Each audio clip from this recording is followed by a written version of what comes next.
이 인터뷰는 2020년에 큰 화두를 주제로 던진 질문에 대한 AI의 대답이다. 기술의 진보는 이제 AI에게도 올해 전망을 묻는 것이 가능한 수준에 이르렀다. 그렇다면 영국 이코노미스트사는 2020년 세계 경제를 어떻게 내다보고 있을까? 2020년 경제 키워드로 미국 대통령 선거와 세계 경제 약세를 꼽았다. 탄핵 심판의 결과부터 트럼프 대통령에게 도전할 민주당 후보까지 본격적인 대선 국면에 접어들기에 앞서 많은 불안 요소들이 놓여 있다. 제조업과 무역 흐름이 흔들리고 기업 신뢰도가 떨어지는 등 미중 무역 전쟁으로 인한 피해가 누적되면서 현저하게 냉각되고 있는 미국 경제 또한 트럼프에게 위협이 되고 있다. 세계 경제의 지표 역시 2020년에도 지속해서 경기 둔화로 표시될 것이지만 후반부에 들어서 빠르게 회복될지도 모른다는 기대도 내놓고 있다. 이코노미스트는 2020년도를 새로운 시작을 알리는 땡땡의 시대가 될 것이라고 예측했다. 첫 번째 포문은 하늘을 나는 자동차의 시대가 열린다. 기술회사 오프너가 개발한 소형 항공기 블랙플라이는 올해부터 구매가 가능할 것으로 보인다. 블랙플라이는 주행거리가 약 50km에 이르는 1인승 모델로 최고 속도가 시속 100km에 달하며 초현실적인 디자인이 특징이다. 자동차 같은 개인용 항공기에 대한 아이디어는 수십 년 전부터 존재했지만 상용화할 만큼 가벼운 추진 시스템이 개발된 것은 불과 몇 년 사이의 일이다.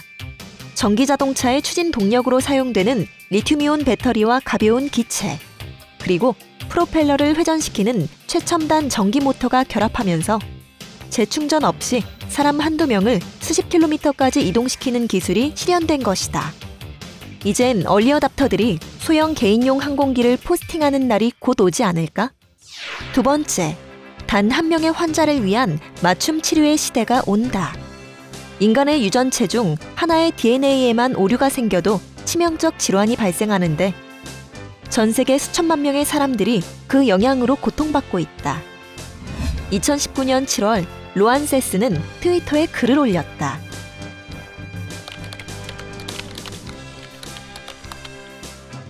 이것은 그 아이가 평생 앉거나 기거나 걷거나 말할 수 없다는 뜻이었다.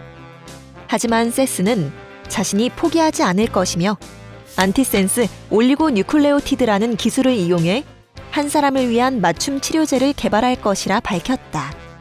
세스는 리디안 엑셀러레이터라는 오픈소스 플랫폼을 만들었으며 이를 통해 N 오브 1 치료제를 만드는 데 필요한 모든 데이터를 수집하고 공유할 계획이다.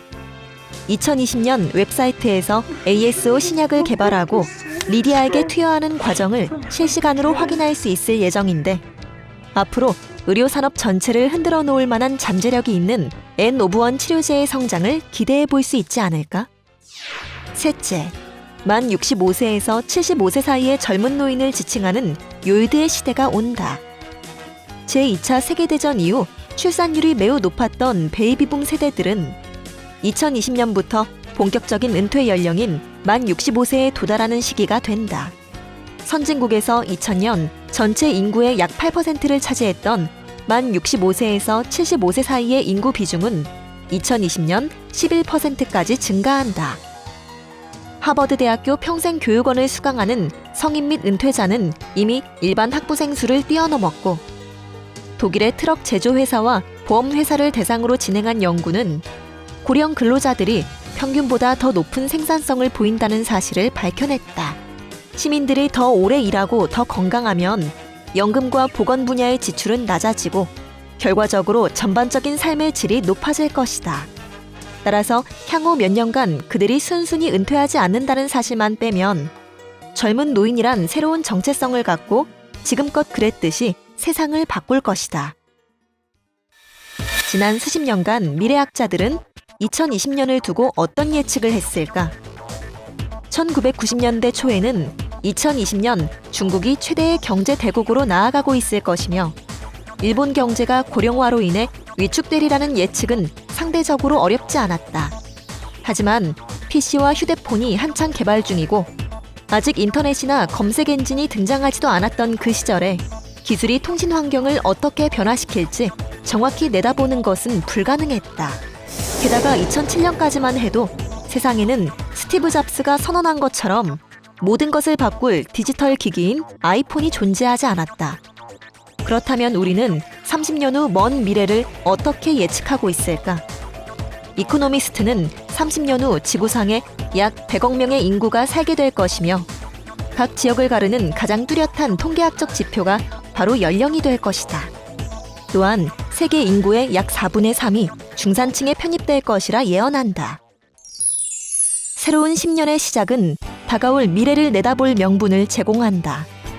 과거에 진행된 장기적 미래 예측을 되돌아보고 앞으로 다가올 미래를 준비한다면 10년 후, 30년 후 우리가 원하는 미래에 조금 더 가까워지지 않을까? 당신이 예측했던 2020년은 어땠는가? 당신이 예측할 2050년은 어떠한가?